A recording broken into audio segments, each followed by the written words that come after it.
Bismillahirrahmanirrahim.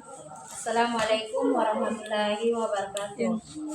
Bapak Ibu dosen, penguji, uji kinerja PPG dalam jabatan tahun 2025 yang kami hormati. Perkenalkan, nama saya Yunainah, SPDI, guru pengajar fikih di MTS Yayasan Al-Barkah, Kabupaten Sumeneb, Jawa Timur. Sekaligus sebagai mahasiswi dalam jabatan PPG tahun 2025 di LPTK Institut Agama Islam Negeri Pontianak. Dengan nomor induk mahasiswi 242112505. Hari ini Senin 12 Mei 2025, saya akan melakukan praktek pembelajaran di kelas 8 dengan mata pelajaran fikih dengan materi makanan halal dan haram dalam Islam. Bagaimana videonya? Simak video kami. Demikian. Assalamualaikum warahmatullahi wabarakatuh.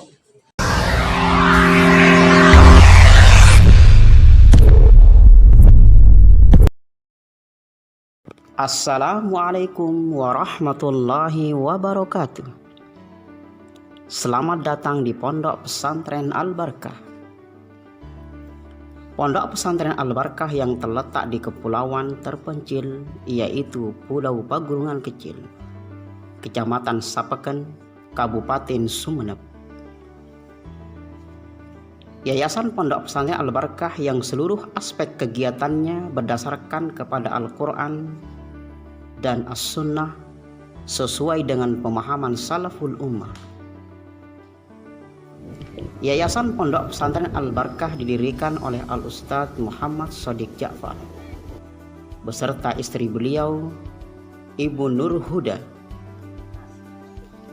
Pondok Pesantren Al-Barkah bermula dari kegiatan taklim dengan segala kelebihan dan keterbatasannya. Pondok Pesantren Al-Barkah menyadari bahwa keberadaannya sungguh sangat dibutuhkan, khususnya bagi masyarakat Kepulauan Sapeken. Pondok Pesantren Al-Barkah didirikan pada tahun 1990. Seiring masuknya santri pertama yang menetap sekaligus dijadikan titik kelahiran Pondok Pesantren Al-Barkah. Seiring berjalannya waktu, santri yang menetap di Pondok Pesantren Al-Barkah semakin tahun semakin bertambah, hingga saat ini mencapai kurang dari 992 santri, mulai dari jenjang TK, RA, MD, MTS, dan Madrasah Aliyah. Semakin bertambahnya santri, Pondok Pesantren Al-Barkah menyediakan berbagai macam unit pendidikan. Di antaranya kajian-kajian Islam yang membahas tentang akidah-akidah manhaj salaf, akhlak, dan muamalah-muamalah lainnya. Kemudian madrasah diniyah yang terdiri dari 6 kelas yang ditempuh selama 6 tahun. Kemudian madrasah sanawiyah yang saat ini terakreditasi B. Kemudian madrasah aliyah yang saat ini terakreditasi C. Sehingga ijazah Pesantren Al-Barkah dapat digunakan untuk masuk ke berbagai perguruan tinggi yang ada di Indonesia ini. Untuk memenuhi serta mendukung berbagai macam kegiatan, baik kebutuhan belajar mengajar, kehidupan sehari-hari, kegiatan ekstrakurikuler, serta kenyamanan santri, maka Pondok Pesantren Al-Barkah dilengkapi dengan fasilitas-fasilitas, di antaranya masjid, perpustakaan, asrama santri, ruang kelas, UKS, dan lapangan olahraga yang dijadikan sebagai kegiatan santri setiap harinya. Satu kata untuk santri, semangat. Satu kata untuk santri, cerdas. Gimana sih pendapat anti tentang Al-Barkah? Ya, pendapat saya sih, Pondok Pesantren Al-Barkah adalah salah satu ponpes yang menarik, sehingga banyak orang yang tertarik untuk mendidik anaknya di Pondok Pesantren Al-Barkah. Pendapat anti, gimana sih Al-Barkah itu? Pondok Al-Barkah itu yang di dalamnya kita bisa mempelajari Al-Quran dan As-Sunnah. Saya merasa salut karena bisa mempelajari Al-Quran dan As-Sunnah. Gimana sih pendapat anti tentang Al-Barkah? Menurut Ana sih, Pondok Al-Barkah ini bernuansa religius dan agamis yang mengajarkan ilmu agama dan ilmu adab, sehingga mendidik kami menjadi santri berkarakter rabbani dan rabbaniyah. Akhi, pelajaran apa yang paling kamu sukai di Pondok Al-Barkah ini? Nahu, Kenapa dengan ilmu nahu? karena dengan ilmu nahu itu kita bisa mengetahui kunci-kunci bahasa Arab. Akhi, boleh minta waktunya sebentar ya? Ya, ada Pak. Ada yang bisa saya bantu? Ana mau nanya, pelajaran apa sih yang paling kamu sukai di Pondok Al-Barkah ini? Kalau saya untuk pribadi, saya lebih cenderung atau lebih menyukai tentang ilmu tauhid. Kenapa kamu lebih cenderung kepada ilmu tauhid? Karena dengan ilmu tauhid kita bisa mengenal atau mendalami ilmu Allah lebih dalam lagi dalam hal ibadah terutama. Oh, seperti itu. Wah, antum? Kalau saya pribadi lebih dominan ke ilmu bahasa Arab. Kenapa kamu lebih berdominan kepada bahasa Arab? Karena dengan bahasa Arab kita bisa mengetahui makna-makna yang tersimpan dalam Al-Quran. Akhi, bagaimana sih rasanya hidup di Pondok Al-Barkah ini? Saya hidup di Pondok Al-Barkah ini sangat merasakan kesenangan karena banyak teman-teman yang terus menghibur di keseharian saya. Bismillahirrahmanirrahim. Assalamualaikum warahmatullahi wabarakatuh. Pondok Pesantren Al-Barkah telah berdiri sejak tahun 1990. Pondok Pesantren Al-Barkah ini terletak di sebuah pulau, pagungan kecil, Kecamatan Sapekan, Kabupaten Sumeneb, yang ketika kita tempuh melewati jalur laut memakan waktu kurang lebih 16 jam ke Kabupaten Sumeneb. Pondok Pesantren Al-Barkah saat ini telah memiliki beberapa jenjang pendidikan, mulai dari PAUD, TK, RA, Madrasah Diniyah, Madrasah Sanawiyah, dan Madrasah Aliyah. Jumlah guru yang saat ini mengajar di Pesantren Al-Barkah kurang lebih dari 60 orang. Sedangkan jumlah santri yang saat ini mukim di pesantren sekitar 240 orang yang mukim di tingkat jenjang MTS dan MA. Secara kelembagaan, Pondok Pesantren Al-Barkah berada di bawah pengelolaan Yayasan Islam Al-Barkah dengan nomor SK Menkumham nomor AHU 4389AH 0104 tahun 2013. Selain itu, Pondok Pesantren Al-Barkah juga mendapat izin operasional dari kantor Kementerian Agama.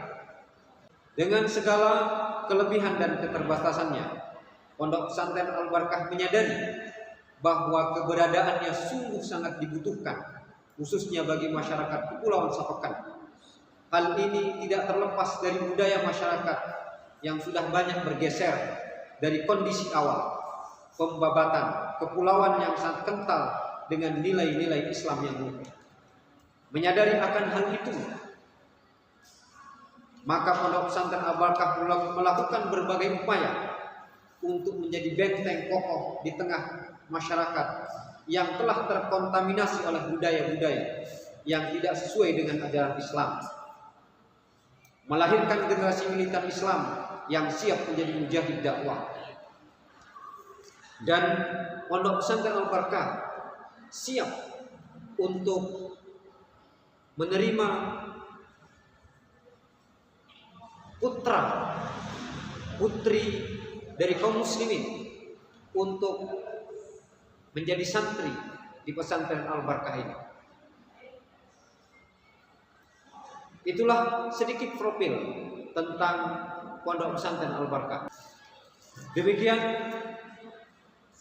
profil singkat dari Pondok Pesantren Al-Barakah yang kami sampaikan kepada seluruh kaum muslimin dan muslimat yang ada di Nusantara maupun di berbagai dunia Islam lainnya.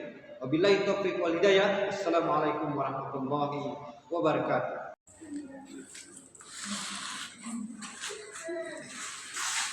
Assalamualaikum warahmatullahi wabarakatuh. Waalaikumsalam warahmatullahi wabarakatuh.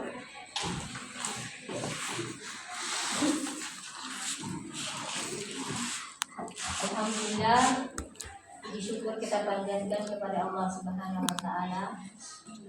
Assalatu wassalamu ala Rasulullah yang telah membimbing kita dari kegelapan menuju cahaya. Baik, sebelum kita mulai pelajaran, kita akan berdoa terlebih dahulu. Doa lagi ini ya. Berdoa mulai. Rabbi zidni ilman warzuqni rahmah. Rabbi shrah li sadri wa yassir li amri wahlul 'uqdatam min lisani yafqahu qawli. Gimana? Semangat gak hari ini? Semangat. Iya, sebelumnya ada temannya yang gak masuk gak? Masuk semua. Alhamdulillah, masuk semua. Coba mana semangatnya? Mana semangatnya? Semangat, yes. Semangat ya. Kita hari ini akan belajar materi dengan menu belajar kita, yakni satu, tujuan pembelajaran kita satu, memahami pengertian halal dan haram. Karena saat ini kita akan belajar tentang pengertian makanan halal dan haram dalam Islam. Nah, itu akan kita kupas tuntas ya. Makanan mana makanan halal dan mana makanan haram Islam. Yang pertama yang akan kita bahas di sini adalah satu, memahami pengertian halal dan haram. Nah, sebelum kita mulai menginjak pada pelajaran selanjutnya, kita akan terangkan apa itu makanan halal. Apa itu makanan halal? Definisinya ya.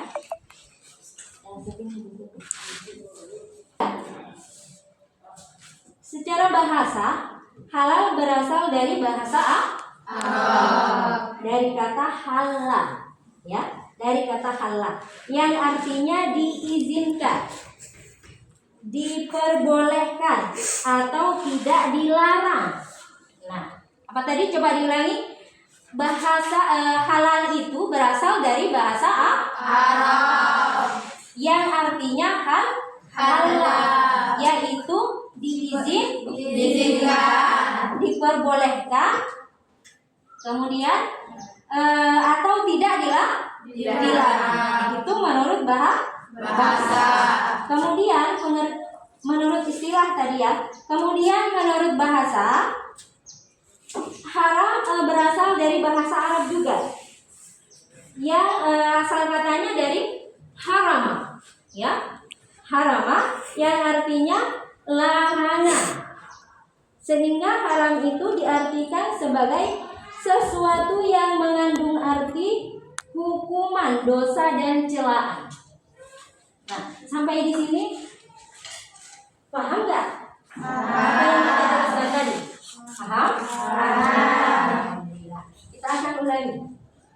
Halal itu berasal dari bahasa Arab, yang artinya menurut istilah adalah halal, yang artinya adalah dibolehkan, tidak dilarang, ya, itu halal, yang asal katanya dari halal, dari bahasa Arab kan?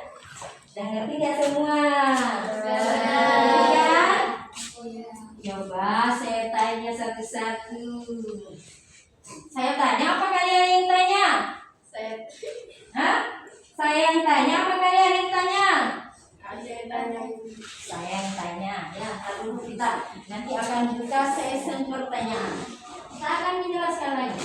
Coba saya ingin lihat lagi semangatnya. Kayaknya meredup. Mana semangatnya? Semangat, yes. Kemudian kita akan jelaskan yang kedua lagi. Mengetahui jenis makanan halal dan haram. Nah, sebelum kita memakan makanan atau meminum minuman, kita harus ketahui dulu apakah makanan yang akan kita masukkan ke dalam tubuh kita, ke dalam mulut kita, itu makanan halal atau haram. Nah, bagaimana cara kita? Tahu nggak? Bagaimana cara kita mengetahui makanan itu halal apa haram? Coba, ada yang tahu nggak? Dengan cara, misalnya makanan ringan, snack, dengan cara melihat, dengan cara melihat BPOM. Ada majelis ulamanya apa? Ya, dengan cara apa tadi? Dengan cara apa tadi? BPOM. Kemudian ada majelis ulama yang menyatakan halal. Nah, itu kalau kita makan makanan yang dikemas dari pabrik, ya. Kalau kita makan makanan yang buah, umpamanya, buah itu kan dikenal adalah makanan halal apa haram? Halal. Buah itu makanan halal, seperti buah apel. Kemudian buah apa lagi? Pisang, itu semua makanan halal, ya kan? Halal. Tetapi kalau semua yang kalian sebutkan itu tadi ada di suatu tempat, tiba-tiba ada di suatu tempat, misalnya di bangku ibu di sana, tiba-tiba ada, kalian itu nggak tahu siapa pemiliknya, tiba-tiba ada. Nah, bagaimana hukumnya makanan itu yang tadi asalnya, hukum asalnya halal. Nah, bagaimana hukumnya kalau tiba-tiba kalian melihat ada apel di bangku sini, tetapi tidak jelas siapa pemilik buah tadi? Nah, hukumnya masih halal apa tidak? Tidak. Kenapa tidak? Karena subhat. Bagus. Karena subhat. Subhat itu artinya tidak jelas. Jadi kita tidak boleh langsung memakan makanan yang tiba-tiba ada, kita tidak tahu siapa pemilik buah tersebut. Misalnya buah halal, Bu, tapi kan tidak tahu tiba-tiba ada. Ada hukum yang mendatang namanya, ya. Ada hukum yang mendatang yang merubah yang tadinya hukumnya halal menjadi menjadi haram, menjadi mubah, menjadi makruh. Jadi kita tidak bisa langsung memakannya. Paham? Cara-cara kita memilih makanan yang akan kita konsumsi. Nah, apa dampaknya jika kita tidak memilih-milih makanan ataupun minuman yang akan kita makan? Apa dampaknya ke tubuh kita? Ada yang tahu nggak? Apa dampaknya? Kita bisa tidak tahu apakah makanan itu haram atau halal. Nah, kalau kita seumpamanya memakan makanan yang haram, kita tidak tahu dampaknya, doa kita tidak akan dikabulkan. Apa dampaknya? Doa kita tidak akan dikabulkan. Mana semangatnya? Mana semangatnya? Semangat, yes. Semangat, yes. Nah, itu tadi ya. Dampaknya pada tubuh kita, pada diri kita, maka doa kita tidak akan dikabulkan.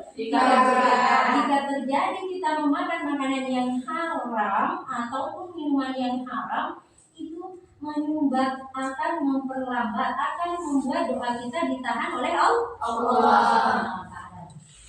Kemudian memahami dalil-dalil yang terkait makanan halal dan haram. Nah, coba siapa yang tahu apa dalil yang menyuruh kita, baik itu dalam Al-Quran ataupun dalam hadis, yang menyuruh kita memakan makanan yang halal? Coba, ada yang masih ingat ya? Coba dengar, 1, 2, 3 dalilnya.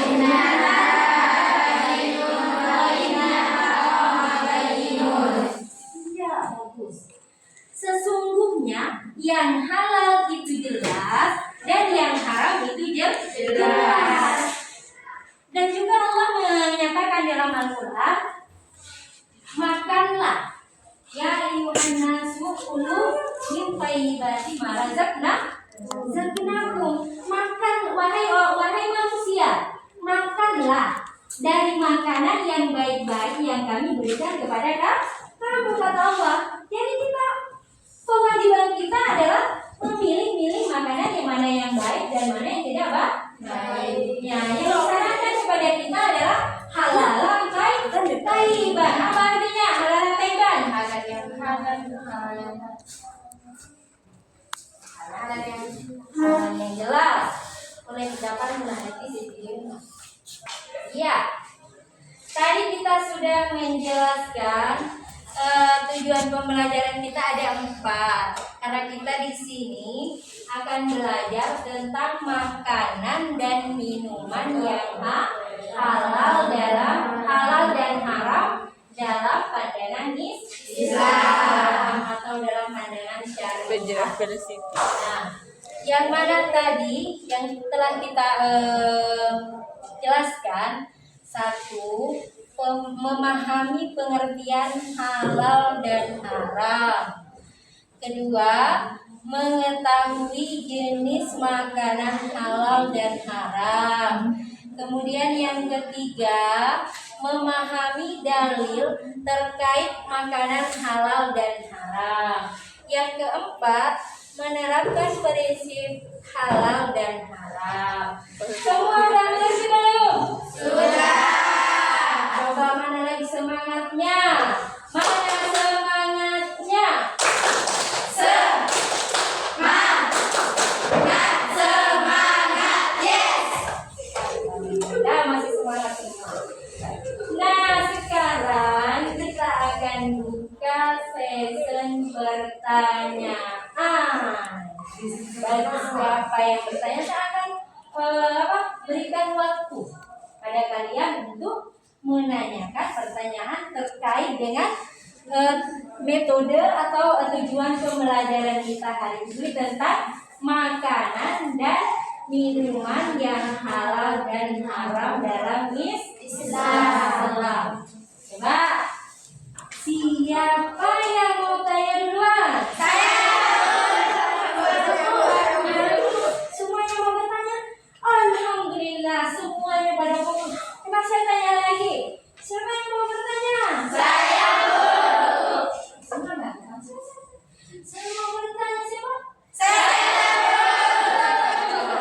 karena semua mau bertanya, saya akan memilih siapa yang duluan yang mau saya pilih. Berarti dia yang bertanya ya.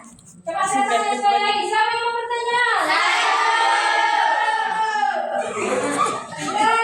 Inilah yang pertama kali. Silakan bertanya. Mengapa kita harus memilih makanan yang halal? Ya. Pertanyaan yang sangat bagus sekali ya dari teman kalian. Mengapa kita harus memilih makanan yang halal? Nah, kita tahu bahwa makanan yang halal itu adalah makanan yang diperintahkan kita oleh Allah dan Rasulnya untuk dimakan. Karena makanan yang halal itu adalah makanan yang baik. Baik bagi tubuh kita, baik bagi otak kita, baik untuk semua anggota tubuh kita. Pengaruhnya itu ya, makanan halal. Nah, itu kenapa?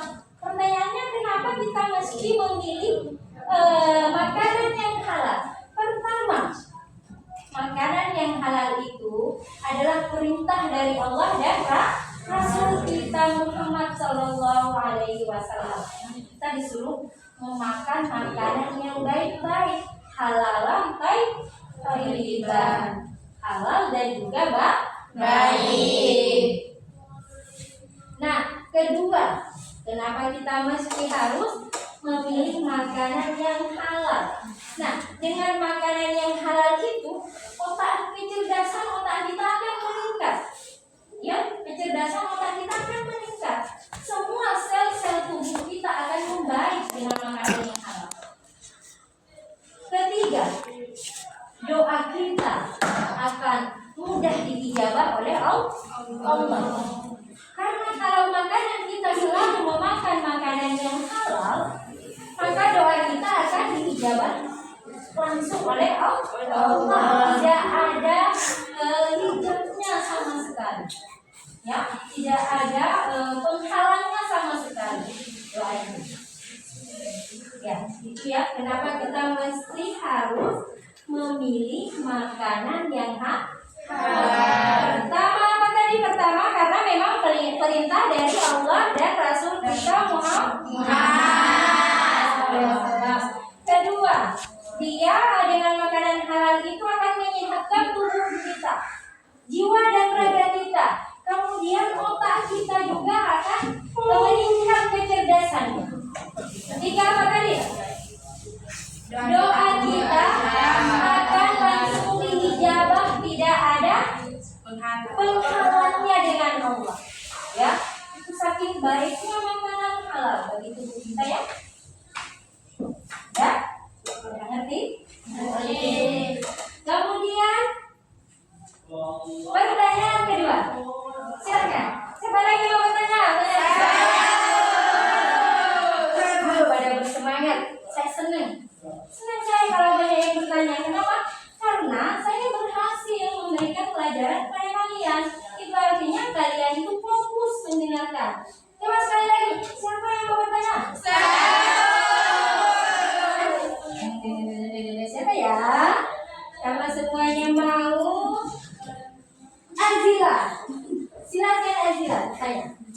Apakah berpengaruh juga jika dengan doa kita jika kita memakai makanan yang halal? Ya, pertanyaan yang bagus. Juga yang sangat bagus juga. Kenapa? Saya katakan pertanyaan yang sangat bagus. Karena memang pakaian itu adalah kebutuhan kita sehari-hari. Memang kita butuh pakaian sehari-hari. Coba saya tanya, ada yang nggak butuh pakaian nggak setiap harinya? Semuanya butuh kan? Makanya pakaian itu butuh kita setiap hari untuk ganti. Nah, pertanyaannya, bagaimana Bu kalau pakaian kita haram? Apakah berpengaruh juga kepada doa? Tetap ya, tetap. Meskipun itu tidak makanan yang kita makan atau minuman yang kita minum haram, tetapi itu pakaian yang menempel di badan kita itu tetap berpengaruh kepada doa kita. Masih ingat nggak hadis 10? Nah, di mana pada hadis 10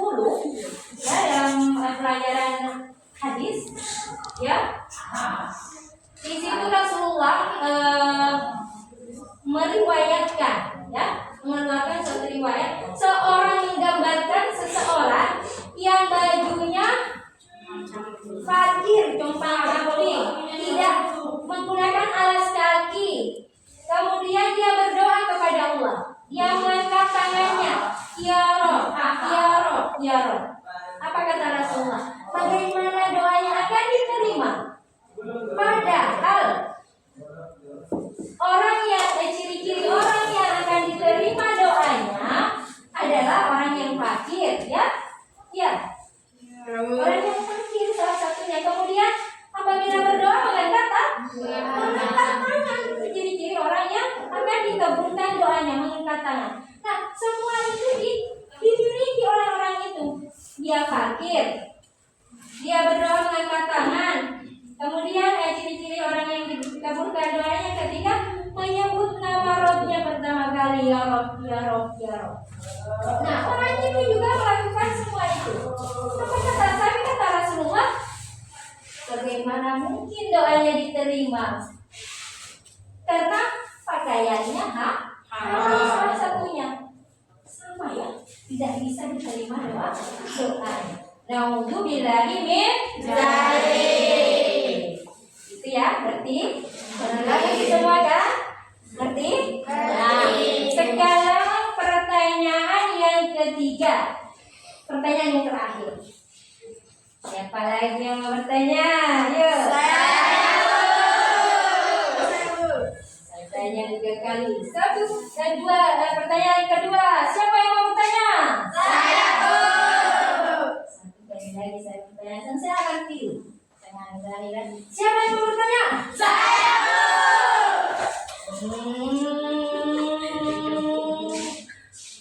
Firza. Ayo, Firza. Apa saja makanan haram, Bu? Nah, apa saja makanan yang haram? Nah, pertanyaannya sangat bagus semua, ya. Saya suka campuran pada kalian. Apa saja makanan yang haram? Nah, makanan yang haram itu banyak sekali yang sudah dijelaskan oleh Allah dalam Al-Quran, baik di dalam hadis-hadis yang sah oleh Rasulullah. Pertama yang dijelaskan dalam Al-Quran oleh Allah adalah makanan babi, kemudian bangkai, dan juga darah yang mengalir. Minumannya yang haram adalah minuman khamar, itu yang memabukkan, ya. Itu salah satu. Ada beberapa makanan atau minuman yang dikategorikan oleh Allah langsung di dalam Al-Quran.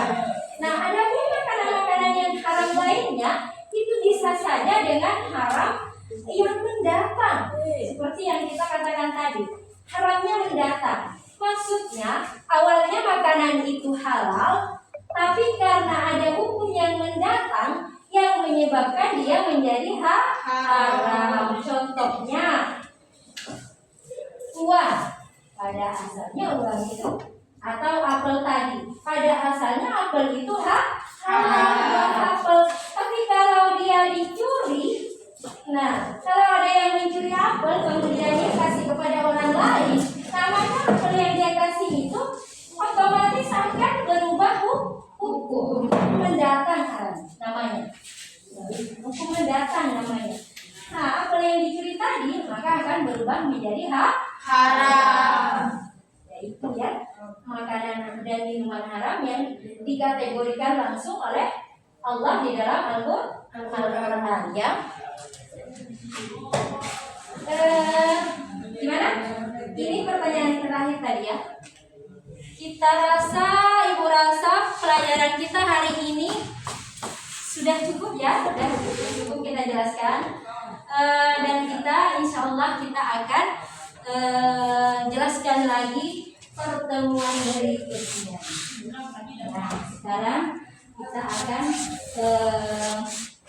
tutup pelajaran kita dengan membaca hamdalah serta doa kafaratul majelis. Kita tutup dengan hamdalah. Alhamdulillahi Rabbil Alamin. Subhanakallahumma wa bihamdika asyhadu an la ilaha illa anta astaghfiruka wa atubu ilaika.